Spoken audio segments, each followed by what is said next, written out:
Hello everyone, welcome to Inspire classes. आज lecture number 14 में start करेंगे हम लोग। और आज के लेक्चर में हम लोग देखने वाले हैं numericals based on refractive index. जी हाँ, आप लोगों ने रिफ्रैक्टिव इंडेक्स के बारे में क्लियरली पढ़ लिया, क्या होता है, टाइप्स क्या होते हैं, और एक इनफैक्ट क्वेश्चन भी करा दिया था वैसे लास्ट लेक्चर में। आज काफ़ी सारे बहुत बढ़िया बढ़िया क्वेश्चन में लेके आए हैं यहाँ पे। रिफ्रैक्टिव इंडेक्स के रिगार्डेंस में पूरी क्रिस्टल क्लैरिटी आ जाएगी कि किस किस तरह के क्वेश्चन पूछे जा सकते हैं और उनको किस तरह से हैंडल हम लोग आज करेंगे। चलिए लेक्चर शुरू करते हैं।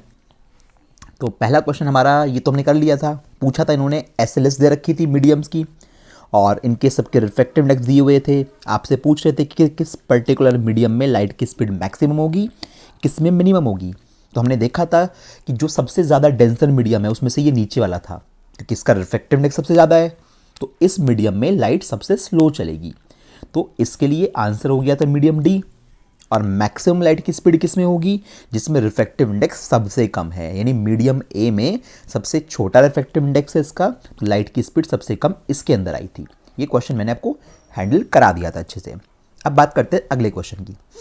देखो अगला क्वेश्चन क्या है, ये शायद एनसीईआरटी में भी दे रखा है।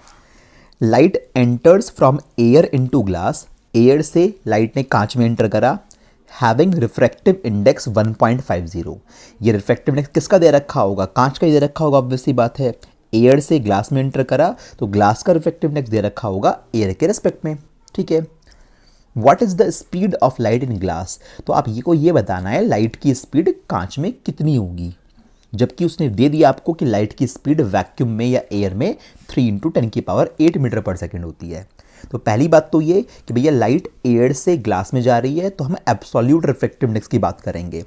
हम लोग अपना फॉर्मूला अप्लाई करते हैं कि भैया देखो हमें पता है, वी नो दैट, बहुत ईजी सा क्वेश्चन है, देखो कितनी आसानी से हो जाएगा। We know that refractive index of glass अगर निकालना है एयर के रिस्पेक्ट में, तो फॉर्मूला क्या आएगा, speed of light in air और वैक्यूम सी अपॉन में लाइट की स्पीड किस में, ग्लास के अंदर, अपॉन में वी आ गया। तो रिफ्रैक्टिव इंडेक्स को मैंने कैसे तोड़ा, सी अपॉन वी में। मेरे को ये रिफ्रैक्टिव इंडेक्स की वैल्यू पता है, कितनी दे रखी है उसने ये वैल्यू, 1.50, ठीक है। 1.50 का 1.5 लिख लो, कोई फर्क नहीं पड़ता, इक्वल टू लाइट की स्पीड वैक्यूम में कितनी होती है, 3 × 10⁸ मीटर पर सेकेंड। आपसे लाइट की स्पीड ग्लास में पूछी जा रही है, यानी इस वी की वैल्यू पूछी जा रही है। तो क्या करोगे, कितना आसान है, देखो वी को उधर ले आओ, वी को हम इधर ले आए, 3 × 10⁸ इसके अपॉन में क्या आ जाएगा, 1.5 आ जाएगा। और आप ध्यान से अगर देखो तो ये 1.5 और 3 को 2 टाइम्स कट कर देगा। मतलब ये हुआ कि जो v की वैल्यू आ गई यहाँ पे, वो वैल्यू कितनी आ गई, 2 × 10⁸ मीटर पर सेकेंड। इतनी हमारे पास लाइट की स्पीड आ गई है कांच के अंदर, ठीक है। This will be the answer, final answer हमारा ये हो जाएगा। क्या बात समझ में आ गई, तो कितना आसान सा था। तो लाइट की का उसमें क्या दे रखा था, लाइट की स्पीड एयर या वैक्यूम में दे रखी है, रिफ्रैक्टिव इंडेक्स दे रखा है कांच का एयर के रिस्पेक्ट में 1.50। We have just applied the formula of refractive index, कौन सा, एब्सोल्यूट रिफ्रैक्टिव इंडेक्स, और उससे हमारा कितनी आसानी से आंसर आ गया। बहुत छोटा सा ईजी सा क्वेश्चन था, ठीक है। चलो अगले क्वेश्चन की तरफ मूव ऑन करते हैं। अगला क्वेश्चन हमारा क्या है, the refractive indices of water and glass with respect to air are. कितने कितने, देखो यहाँ पे छिप गई थोड़ी सी वैल्यू में, मैं लिख देता हूँ, देखो इसके पीछे ना वैल्यू गायब हो गई है। वाटर का और ग्लास का रिफ्रैक्टिव इंडेक्स दे रखा है, तो वाटर का दे रखा है 4/3, मैं लिख देता हूँ यहाँ पे, यहाँ से पढ़ लेना। Refractive index of water and glass with respect to air are 4/3 and 3/2 respectively. यानी वाटर का रिफ्रैक्टिव इंडेक्स एयर के रिस्पेक्ट में 4/3 है, ग्लास का 3/2 है, ठीक है। यही होते भी हमें याद भी होने चाहिए ये। If the speed of light in glass is 2 × 10⁸ metre per second, light की स्पीड कांच में इतनी दे रखी है, तो आपको लाइट की स्पीड फाइंड आउट करके बतानी है एयर में कितनी होगी और वाटर में कितनी होगी। जी हाँ, एयर में पूछी है तो आप डायरेक्टली कैलकुलेट नहीं कर सकते, you need to find it.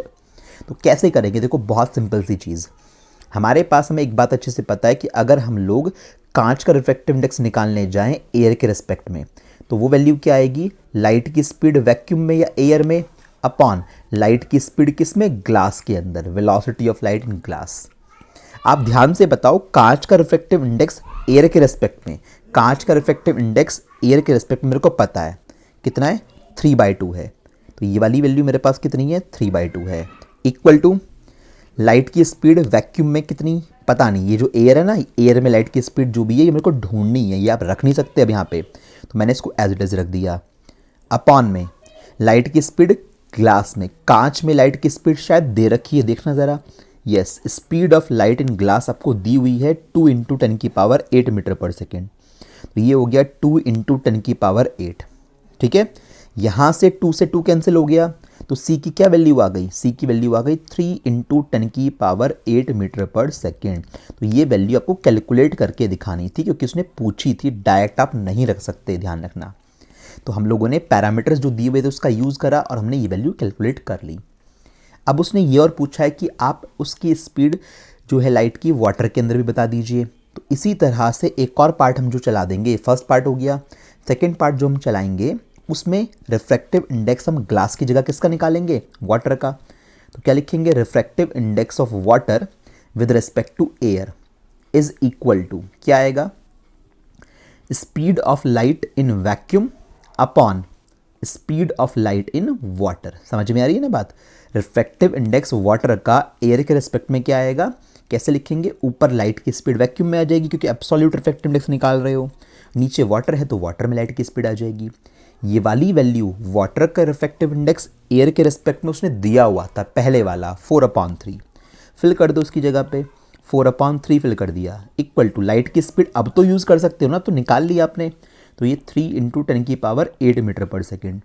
Upon में लाइट की स्पीड वाटर में हमें कैलकुलेट करनी है, तो v ऑफ w को इधर ले जाओ और बाकी सब कुछ क्रॉस मल्टीप्लाई कर लो। तो VW is equal to 9/4 into 10⁸।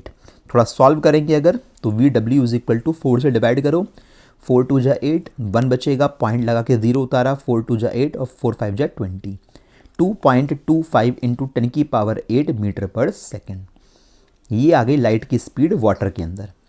तो हम लोगों ने आसानी से लाइट की स्पीड एयर में भी निकाल ली, वाटर में भी निकाल ली। कॉन्सेप्ट यूज हुआ है एब्सोल्यूट रिफ्रैक्टिव इंडेक्स का। क्वेश्चन बहुत आसान था, स्ट्रेट फॉरवर्ड था, कोई दिक्कत नहीं होनी चाहिए इसको करने में। ठीक, अगला क्वेश्चन सॉल्व है, तो डायग्राम बना के दे रखा है। बोला है उसने कि when light of two colours A and B, दो अलग अलग कलर की लाइट पास कराई है थ्रू ए प्लेन बाउंड्री, इस प्लेन बाउंड्री से, क्योंकि इसके बाद मीडियम चेंज हो गया होगा। देखा है उसने, बोला है कि A is bent more than B, ऐसा देखा गया कि जो एक वाली लाइट थी, ए कलर की लाइट थी, वो ज़्यादा बेंड हुई। आप देख लो ना, ये एंगल छोटा है, ये एंगल थोड़ा बड़ा है, तो यानी ज़्यादा बेंडिंग ए वाली लाइट में हुई है, बी में कम हुई है। तो आपसे ये पूछ रहे हैं which colour travels more slowly and why in second medium, कौन सा कलर ए और बी में से थोड़ा स्लो चला और क्यों, ये पूछा है। अब सिंपल सी बात कि यहाँ से साफ साफ सब नज़र आ रहा है कि ए जो लाइट है वो ज़्यादा बेंड हुई है बी की कंपैरिजन में। तो जो जितनी ज़्यादा बेंड हुई उस पर्टिकुलर लाइट के लिए रिफ्रैक्टिव इंडेक्स उतना ही ज़्यादा होगा, यानी वो लाइट उतना ही स्लो चलेगी। क्या तुम्हें बात समझ में आ रही है? भाई फिर से देखो, ए और दो लाइट है हमारे पास, ए और B.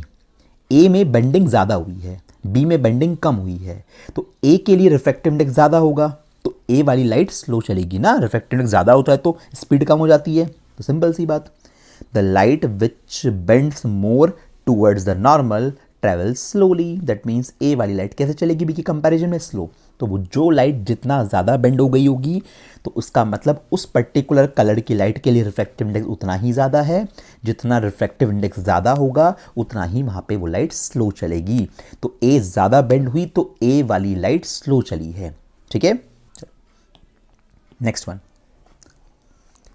With respect to air the refractive indices of water and benzene are इतना और इतना रेस्पेक्टिवली। एयर के रेस्पेक्ट में दे रखे हैं, किस किस चीज़ के, पहले वाटर का दे रखा है, तो refractive index of water with respect to air. ठीक है, कितनी वैल्यू है, पहले है 1.33। ठीक है, फिर बेंजीन का रिफ्रैक्टिव इंडेक्स है, तो मुझे पूरा नाम लिखना पड़ेगा मैं, refractive index of benzene with respect to air, ये कितना है, 1.50 है, ऐसा क्वेश्चन वालों ने दिया हुआ है। हमसे क्या चाहते हैं, calculate the refractive index of benzene with respect to water. Water के रिस्पेक्ट में हमें बेंजीन का रिफ्रैक्टिव इंडेक्स निकालना है, यानी रिफ्रैक्टिव इंडेक्स कैलकुलेट करना है बेंजीन का, बट किसके रिस्पेक्ट में, वाटर के रिस्पेक्ट में कैलकुलेट करना है। क्या तुम्हें बात समझ में आ रही है? ये रिलेटिव रिफ्रैक्टिव इंडेक्स पूछना चाहते हैं, क्योंकि यहाँ पे कोई भी मीडियम एयर नहीं है ना, आपको दो एब्सोल्यूट रिफ्रैक्टिव इंडेक्स दे दिए and they want to ask to you what is the relative refractive index. तो इसको कैसे कैलकुलेट करेंगे, इसका लॉजिक तुम्हें समझाया हुआ है, कैसे इस चीज़ को लिखते हो आप। ठीक है, देखो ज़रा, हमें पता है कि रिफ्रैक्टिव इंडेक्स बेंजीन का निकालना है। ठीक है, बेंजीन का किसके रिस्पेक्ट में? वाटर के रिस्पेक्ट में। तो हम इस चीज़ को कैसे लिखते हैं, फॉर्मूले को ब्रेक करके, जो नीचे लिखा होता है उसको हम ऊपर लेके जाते हैं। तो रिफ्रैक्टिव इंडेक्स ऑफ बेंजीन ऊपर आएगा, अपॉन में रिफ्रैक्टिव इंडेक्स ऑफ वाटर नीचे आएगा। किसके रेस्पेक्ट में? दोनों बाय डिफ़ॉल्ट एयर के रेस्पेक्ट में लिखे हुए होंगे। इक्वल टू, हाँ जी, रिफ्रैक्टिव इंडेक्स ऑफ बेंजीन कितना है एयर के रेस्पेक्ट में? 1.50 है, 1.50 है। दूसरा कितना है? 1.33 है। पॉइंट से पॉइंट हट गया, ऊपर 150 बचा, नीचे 133 बचा। 150 को 133 से डिवाइड करोगे तो अप्रॉक्सीमेट आंसर है ना, कर लेना 1 पॉइंट समथिंग आएगा, शायद 1.13 के आसपास आएगा। ठीक है, इतना लगभग आंसर आना चाहिए। तो आप लोगों को ये चीज़ क्लियर समझ में आनी चाहिए कि अगर हम लोगों को दो एब्सोल्यूट रिफ्रैक्टिव इंडेक्स देके एक रिलेटिव रिफ्रैक्टिव इंडेक्स निकलवाता है तो हम कैसे कैलकुलेट करेंगे। तो वो रिलेटिव रिफ्रैक्टिव इंडेक्स निकालने के लिए जो नीचे वाली वैल्यू है इसको आप ऊपर रखिएगा, ऊपर वाली वैल्यू को नीचे रखिएगा, उसके अकॉर्डिंग तुम्हें सारी बात समझ में आ जाएगी। ठीक है, चलो दो क्वेश्चन ये देखो, how is the refractive index of a medium related to the speed of light.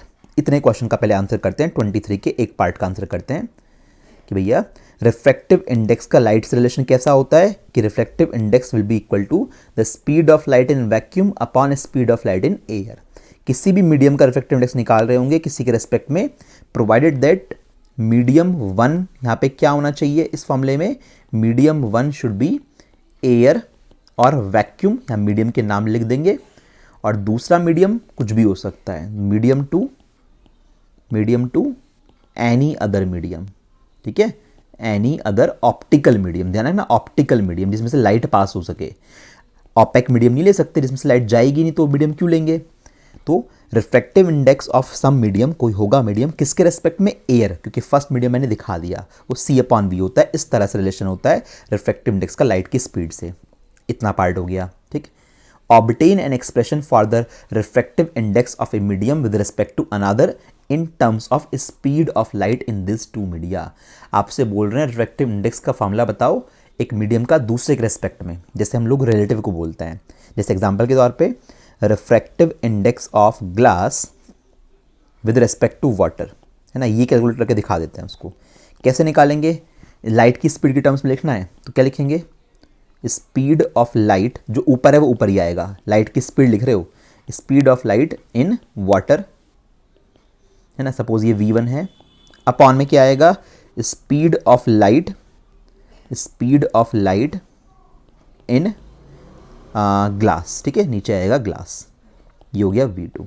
ठीक है, बस इस तरह से हम लोगों को ये फॉर्मूला लिख के आना होता है। हमने पहले तो बेसिक समझा दिया ऊपर एब्सोल्यूट रिफ्रैक्टिव इंडेक्स का, फिर हम लोगों ने किसी एक मीडियम का किसी दूसरे मीडियम के रेस्पेक्ट में कुछ भी ले के आपको फॉर्मूला दिखा दिया कि कैसे लाइट की स्पीड में ये होता है। ठीक है, ये हो गया हमारा डन। दूसरा देखो, refractive index of diamond with respect to glass is 1.6, है ना, and absolute refractive index of glass, absolute मतलब एयर के रेस्पेक्ट में, वो 1.5।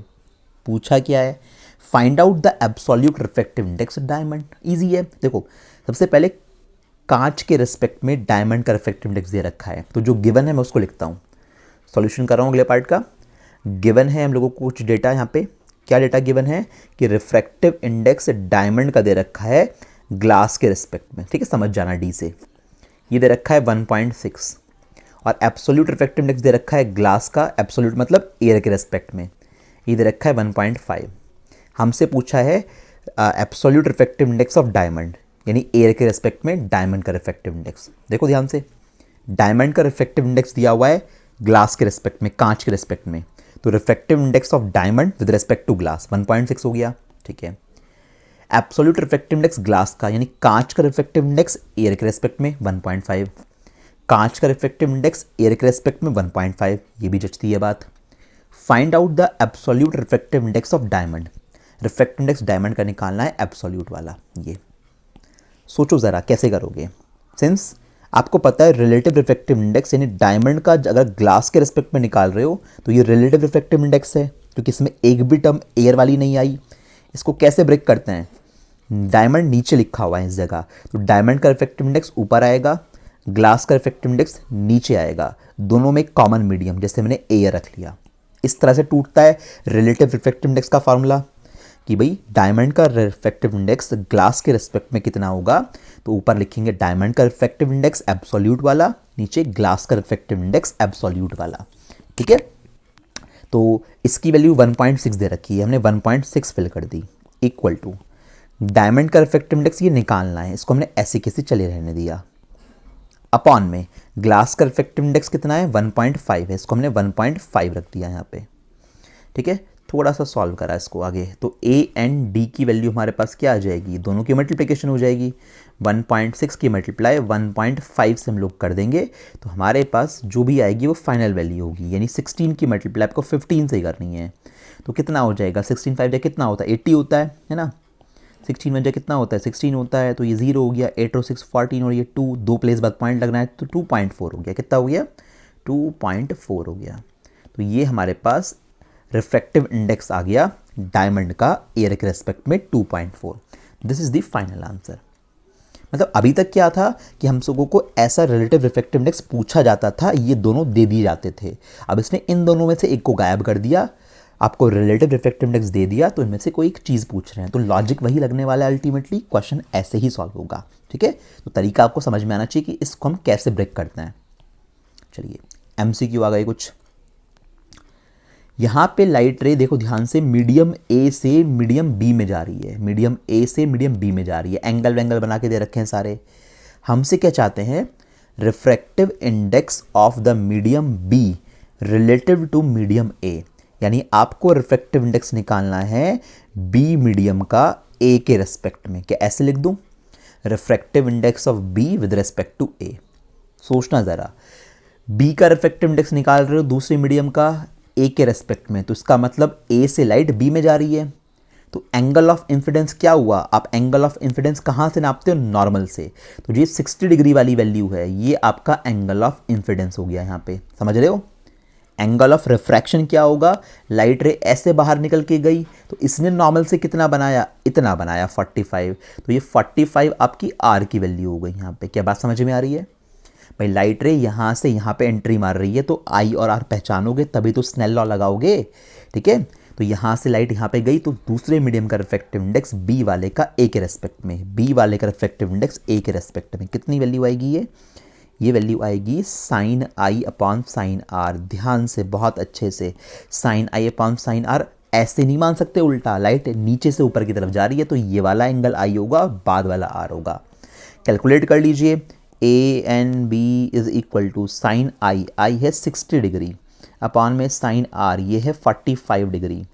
हमें पता है साइन 60 होता है स्क्वायर रूट ऑफ 3/2, साइन 45 होता है 1/√2, तो √3 के पास जाके √2 बैठ गया, अपॉन में 2 आ गया, ये तो आएगा, इसके ऊपर जाके ये बैठ गया।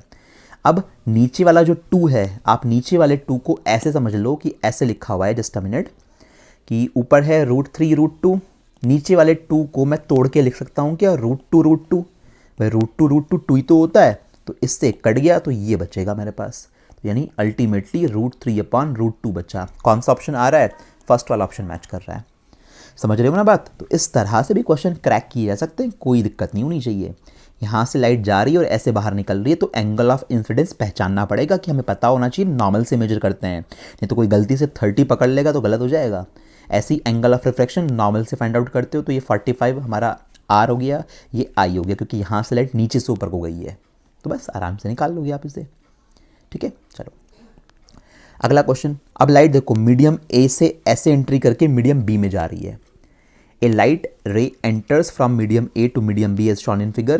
The refractive index of medium B, वो पूछ रहा है मीडियम B का रिफ्रैक्टिव इंडेक्स A के रेस्पेक्ट में कैसा होगा, 1 से ज़्यादा 1 से कम, है ना, इक्वल टू 1 या 0। सोचो ज़रा, लाइट ना ऐसे जाने वाली थी, अगर मीडियम ना चेंज होता तो ये सीधी सीधी ऐसे जाती, ये लाइट का ओरिजिनल पाथ था, लाइट गई किसकी तरफ, लाइट नॉर्मल की तरफ बेंड हो गई है। This light has been bend towards the normal, ध्यान से पहचानना है यही बस।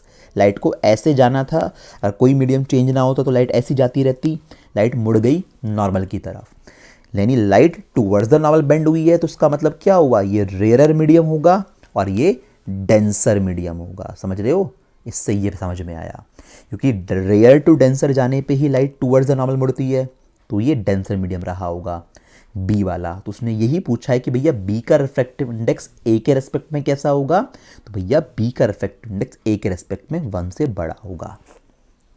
ये डेंसर मीडियम है, इससे ज़्यादा रिफ्रैक्टिव इंडेक्स आएगा ना, तो उसका refractive index greater than unity, मतलब ऐसे होगा, 1 से बिगर वैल्यू आएगी। ठीक है, तो the refractive index of medium B with respect to medium A इस तरह से होने वाला है। ठीक है, तो इस तरह से हम लोगों को समझ में वैल्यू आ गई, ऐसे हम लोग इसको हैंडल कर रहे होंगे। अब फाइनली इसके बाद भाई ये जो डेटा है ये आप होमवर्क से करोगे सारा का सारा। इसमें बीच बीच में टेबल दे रखी है कि इस टेबल से रेफ़र करना है, इस टेबल से रेफ़र करना है। ये वही टेबल है जो आपकी रिफ्रैक्टिव इंडेक्स की लिस्टिंग मैंने दिखाई थी आपको, एनसीईआरटी में दे रखी है, उसका यूज़ करके उसको देख के आप इन दोनों क्वेश्चन के आंसर भी कर सकते हो आसानी से, और बाकी सारे क्वेश्चन बहुत अच्छे से ईजी से हैं। ठीक है ना, तो इस तरह से हम लोगों को फाइनली ये सारे क्वेश्चन भी प्रैक्टिस करने हैं, सो दैट हमारा रिफ्रैक्टिव इंडेक्स वाला टॉपिक पूरी तरह से कंप्लीट हो जाए। ठीक है, नेक्स्ट लेक्चर जब आएगा तो थोड़ी सी कहानी को आगे बढ़ाएंगे, क्योंकि देखो अभी तक हम रिफ्रैक्शन ऑफ लाइट का सारा बेसिक पढ़ रहे हैं। हमने लॉज ऑफ रिफ्रैक्शन पढ़ लिए, हमने रिफ्रैक्शन के बेसिक एप्लीकेशन पढ़ लिए, फिर हमने रिफ्रैक्टिव इंडेक्स के बारे में इतना कुछ देखा, लेंसेज तो अभी शुरू ही नहीं हुए हैं इसमें। इसके बाद अब धीरे धीरे कहानी नेक्स्ट लेक्चर में जाके लेंस से शुरू करेंगे, और फिर बिल्कुल एग्जैक्ट उतनी ही सारी चीज़ें आएंगी जितनी आपने मिरर में पढ़ रखी हैं। तो इसलिए बोलते हैं रिफ्रैक्शन जो है लेंदी है रिफ्लेक्शन के कंपैरिजन में। रिफ्रैक्शन में आपको काफ़ी ज़्यादा चीज़ें पढ़नी होती हैं। ठीक है, कोई बात नहीं, आराम से पूरा करेंगे हम उनको भी।